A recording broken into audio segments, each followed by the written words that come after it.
একজন মানুষ যত দক্ষ শাসক প্রশাসক হোক, তিনি যত ভালো নেতৃত্ব হন এবং যতটাই সৎ কিংবা আমাদের দেশের জন্য মঙ্গলজনক হন, ব্যক্তি নির্ভর আসলে একটা শাসন ব্যবস্থা তো আমাদেরকে কোনো স্থায়ী কোনো সমাধান দেবে না। যারা ডক্টর ইউনূস সরকারকে আরো দীর্ঘমেয়াদে দেখতে চাইছেন, তাদের তো মত প্রকাশের স্বাধীনতা তো আছে, প্রত্যেকের পছন্দ অপছন্দ আছে এবং সেটাকে আমি অসম্মান করব না।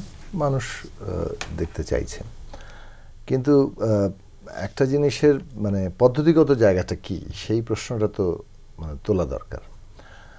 প্রথম যে প্রশ্নটা ইতিমধ্যে আলোচিত হয়েছে, প্রফেসর ডক্টর ইউনূস নিজে কি চাচ্ছেন, তার সরকার কি চাইছে।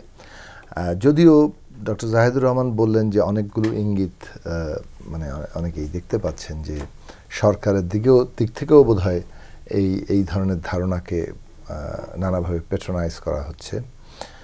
কিন্তু আমরা এখনো পর্যন্ত প্রফেসর ডক্টর মোহাম্মদ ইউনূস, যে হেড অফ দি গভর্নমেন্ট, তিনি তার নিজের সাক্ষাৎকারে এবং সর্বশেষ জাতীয় উদ্যোগের ভাষণের মধ্যে পরিষ্কার করে বলেছেন ডিসেম্বর থেকে 26শে জুনের মধ্যেই তারা নির্বাচন আয়োজন করতে তাদের পরিকল্পনা, এবং সেটাই তারা এখন পর্যন্ত ওই রোড ম্যাপেই আছেন।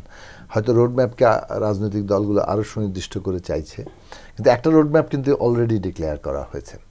এবং ওইটার দিক থেকে প্রফেসর ডক্টর মোহাম্মদ ইউনূসের যে আন্তর্জাতিক তার একটা ব্যক্তিত্ব হিসেবে আছেন, তার নিজের সারা জীবনের যে ক্যারিয়ার এবং বাংলাদেশের একটা গুরুত্বপূর্ণ ঐতিহাসিক মুহূর্তে তিনি দায়িত্ব নিয়েছেন, একটা গণতান্ত্রিক রাজনৈতিক উত্তরণে তিনি সাফল্য সাথে সেটা সম্পন্ন করলেন, এটা খুব জরুরি। এই দৃষ্টান্তটাও বাংলাদেশে খুব জরুরি। এখন পদ্ধতির প্রশ্ন আবারও আসে, যে আমরা সব রাজনৈতিক দল, শ্রেণী পেশার সংগঠন, শিক্ষার্থীরা তো বটেই, সকলে মিলেই একটা এই সরকারকে সমর্থন দিয়ে সরকার গঠিত হয়েছে, যারা ফ্যাসিবাদের বিরুদ্ধে লড়াই করেছে। এইটা হচ্ছে একটা সমষ্টিগত সিদ্ধান্তের প্রশ্ন।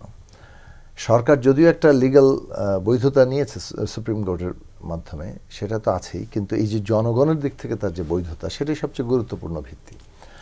এখন টেনিয়ার কতটুকু হবে, এটা নিয়ে কিন্তু আলাপ আলোচনা চলছে, এবং গভর্নমেন্টের সাথে বিভিন্ন রাজনৈতিক পক্ষ, জনগণের প্রতিনিধি, বিভিন্ন পক্ষ কিন্তু এটাই জানতে চাচ্ছে যে আপনার নির্বাচন কবে, টেনিয়ারটা কবে, সেটা সুনির্দিষ্ট করার জন্য। তাহলে টেনিয়ার বিষয়ের সিদ্ধান্তটা কিভাবে হতে পারে? গভর্নমেন্ট একা একা সিদ্ধান্ত নিতে পারে তাদের নিজেদের টেনিয়ার কি হবে? সেই সিদ্ধান্ত নিতে হলে তাকে কিন্তু এই কালেকটিভ একটা ডিসিশনের মধ্যে আসতে হবে, সকলের সম্মতির ভিত্তিতেই তাকে একটা সিদ্ধান্তে যেতে হবে। কাজে এটা এককভাবে আসলে কারো সিদ্ধান্ত চাপিয়ে দেওয়ার সুযোগ নেই।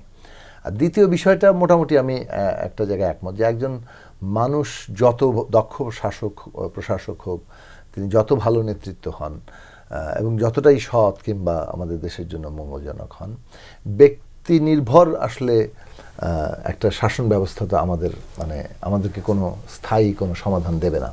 বাংলাদেশের সবচেয়ে বড় প্রয়োজন হচ্ছে একটা গণতান্ত্রিক রাজনৈতিক ব্যবস্থা গড়ে ওঠা, যেখানে জবাবদিহিতা থাকবে। এখন জবাবদিহিতার জায়গাটাতে ধরেন, আমি তুলনা করছি না, কিন্তু কোনো একটা পক্ষ তো শেখ হাসিনার জন্য এই ধরনের কথা বলতো যে তিনিও আজীবন থাকবেন। আমরা ভালো শাসক, কিন্তু কোনো ব্যবস্থা নাই, তিনি থেকে গেলেন, তিনি 5 বছর থাকলেন, 10 বছরই থাকলেন, কিন্তু এর তো একটা শেষ আছে। তারপরে কি হবে? তারপরে কি এই আয়োজনই তো আবার নির্বাচন হবে? এখন তারা কি তখন আরেকজন ভালো মানুষ খুঁজে নেবেন, নাকি আবার নির্বাচনের মধ্যেই যাবেন? যদি নির্বাচনের মধ্যেই যান, এবং এখন নির্বাচিত সরকার আসলে ঠিকঠাক মতো পারবে না, ফলে ওনাদের দরকার আছে, আসলে এটা কোনো স্থায়ী ব্যবস্থা না। এটা যদি নির্বাচিত ব্যবস্থা আমরা গড়ে না তুলি, তাহলে যখন 5 বছর পরে গেলেও আসলে পরিস্থিতিটা একই রকমই থেকে যাবে। যে কারণে এখন আমরা নির্বাচন পেছাতে বলছি, তখনও সেই কারণে একই কারণে নির্বাচন পেছাতে কথা বলা হবে।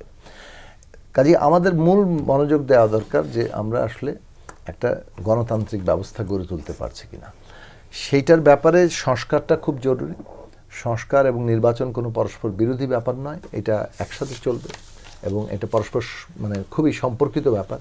নির্বাচনের জন্য অনেকগুলো গুরুত্বপূর্ণ সংস্কার দরকার, আবার সংস্কারকে আপনি চূড়ান্ত করতে হলে নির্বাচন লাগবে, পার্লামেন্ট লাগবে, সেখানে আপনাকে রাটিফাই করতে হবে।